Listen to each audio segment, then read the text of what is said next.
শয়তান যেখানে বর্ত রসুল ব্যবস্থা সেখানে বর্ত।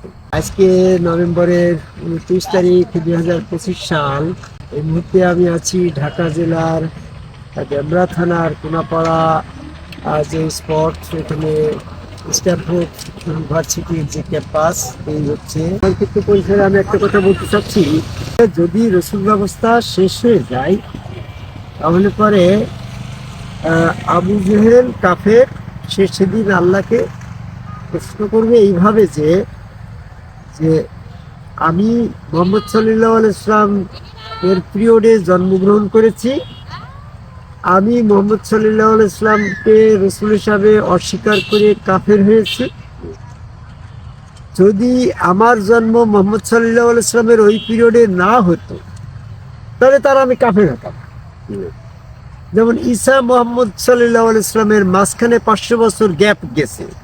ঈসা নবী উফাত হওয়ার পরে মোহাম্মদ সাল্লাল্লাহু আলাইহি ওয়াসাল্লাম আসলো 500 বছর, এখানে তো কোনো রসুল নেই। যদি মনে করা হয় গ্যাপ, তাহলে ওই পিরিয়ডে রসুল নেই বিধায় ওখানে তো কেউ কাফের হচ্ছে। যেখানে রসুল সৈন্য, রসুল নাই, রসুল পৌঁছায় নাই, সেখানে আল্লাহ কাউকেই শাস্তি দিবে না।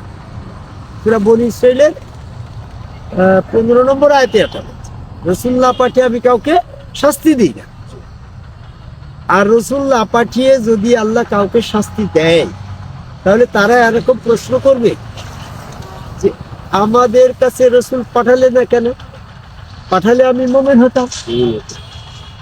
সূরা কাসাসের 47 নম্বর। তাহলে এই দুই আয়াতের প্রেক্ষাপট উপস্থাপন করে সেদিন আত্মপক্ষ সমর্থনে যুক্তি প্রদর্শন করার সুযোগ আবু জেহেলকেও দেওয়া হয়। সূরা নহলের 111 নম্বর। আত্মপক্ষ সমর্থনে যুক্তি প্রদর্শন করে আবু জেহেল যদি আল্লাহর কাছে এই দুইটা আয়াত তুলে ধরে যে যাদের কাছে রসুল যায় নাই তারা শাস্তি থেকে বিমুক্ত, যেমন ঈসা মোহাম্মদ সাল্লাল্লাহু আলাইহি ওয়াসাল্লামের মাঝখানের 500 বছরে যারা জন্মাইল এবং মৃত্যুবরণ করলো তারা তো ঈসা আলাইহিস সালামকে পায় নাই, মোহাম্মদ সাল্লাল্লাহু আলাইহি ওয়াসাল্লামকে পায় নাই, তাহলে তারা তো শাস্তির আওতায় আসছে না। আল্লাহ, তুমি যদি আমাকে ওই ঈসা মোহাম্মদ সাল্লাল্লাহু আলাইহি ওয়াসাল্লামের মাঝখানের এই গ্যাপে আমার জন্ম দিতে, তো আমি ঈসাকেও অস্বীকার করতাম না, মোহাম্মদ সাল্লাল্লাহু আলাইহি ওয়াসাল্লামকে অস্বীকার করতাম, তাহলে কাফের হতাম না। তাহলে আমাকে ওই পিরিয়ডে জন্ম না দিয়ে আমাকে মোহাম্মদ সাল্লাল্লাহু আলাইহি ওয়াসাল্লামের পিরিয়ডে জন্ম দেওয়ায় আমাকে কাফের করার সুযোগ দিয়েছে। তাহলে আমার জন্মের কারণে কাফের হওয়ার সুযোগ সৃষ্টি করেছেন আপনি আমার পরে দুনিয়াতে পাঠানোর ব্যাপারে জুলুম করেছেন। এমনটা তো হতে পারে না। আবার যদি মোহাম্মদ সাল্লাল্লাহু আলাইহি ওয়াসাল্লামের শেষ রসুল হয় আর মোহাম্মদ সাল্লাল্লাহু আলাইহি ওয়াসাল্লামের পর থেকে রোজ কিয়ামত পর্যন্ত কোনো রসুল যদি না থাকে তাহলে সেখানকার মানুষ তো রসুল না পাঠিয়ে কাউকে শাস্তি দেওয়া হবে না, এই আয়াত অনুসারে পরিত্রাণ পেয়ে যায়। তাহলে মোহাম্মদ সাল্লাল্লাহু আলাইহি ওয়াসাল্লামের পরে রসুল না পাঠিয়ে কাউকে শাস্তি দেওয়া হবে না, এখন কোন মানুষকে যদি শাস্তির আওতায় আনা হয় তো তারা তো এই ফাঁকেই আত্মপক্ষ সমর্থনে যুক্তি প্রদর্শন করে বলবে যে এখন কোনো রসুল ছিল না, এর জন্য আমি মুমিন হইনি। যদি তুমি মোহাম্মদের পরে আর একটা রসুল আমার কাছে পাঠাতে তাহলে আমি মুমিন হতাম। তাই তো কথাটা। এই আত্মপক্ষ সমর্থনে যুক্তি প্রদর্শনের সুযোগ তো আমরা সবাই পাবো।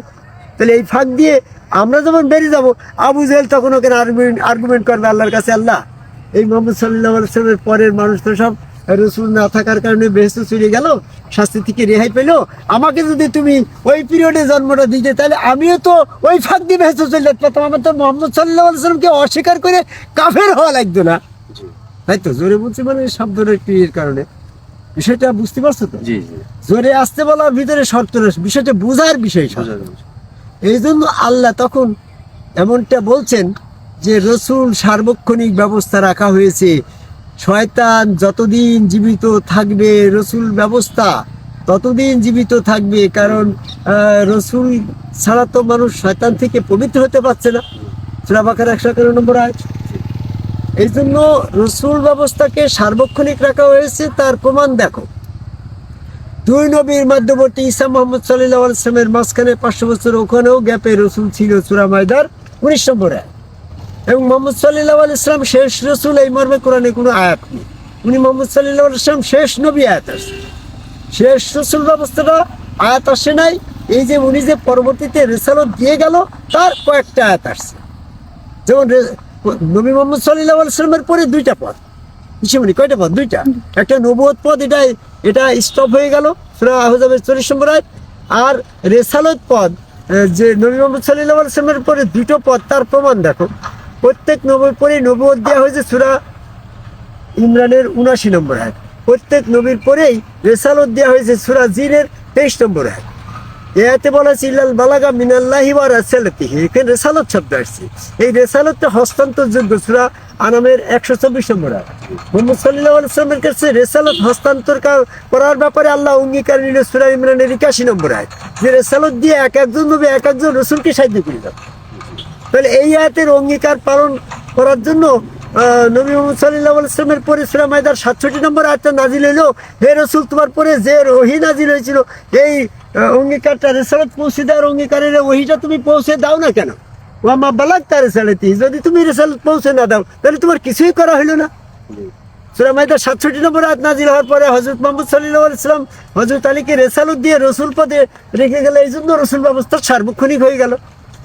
এই জন্য একজন নবী রিসালত দিয়ে রসুল রেখে গেল, সেই রসুল পরবর্তী খেলাফতের দ্বারা আমাদের চিশতিয়া কাদরিয়া এই সমস্ত সিলসিলার ভিতরে এই আদম কবর সেজদার মাধ্যমে পবিত্র হওয়ার জন্য রিসালত ব্যবস্থাকে চালু রাখা হয়েছে।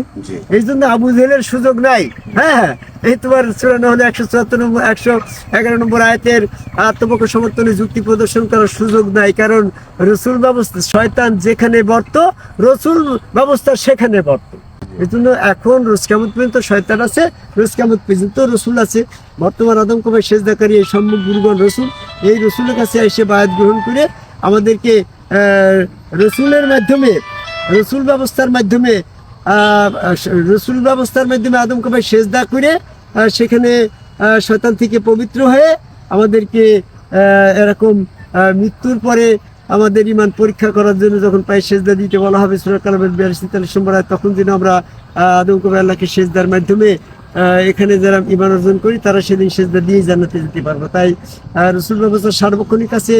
এই রসুলকে আদম কবর সেজদাকারী একজন সম্মগুরু রসুলকে যারা অস্বীকার করছে তারা তখন রসুল অস্বীকার করার কারণে কাফের হয়ে যাচ্ছে। বর্তমান জামাত ইসলাম চরমোনা ফুরফুরা মানিকগঞ্জ আটপশি হিজবুত তাহরির হেফাজত ইসলাম কাদিয়ানি যতটুকু নিজুল বা মুস্কাটা এরা কেউ সম্মুখ গুরুকে রসুল মানতে রাজি না। এই রসুলকে অস্বীকার করে বর্তমানে তারা ধর্ম ব্যবসায়ী যত সব আছে এরা সব কাফের দল পরিত্যাগ করে আদম কবর সেজদাকারী একজন সম্মুখ রসুলকে রসুল বিশ্বাস করে হাত আল্লাহর হাত পা আল্লাহর পর রসুল স্রোতের ভিতরে স্বয়ং আল্লাহ বিশ্বাস করে সেখানে সেজদা ভক্তি দেওয়ার আহ্বান করে আমার কথা শেষ করে যাই।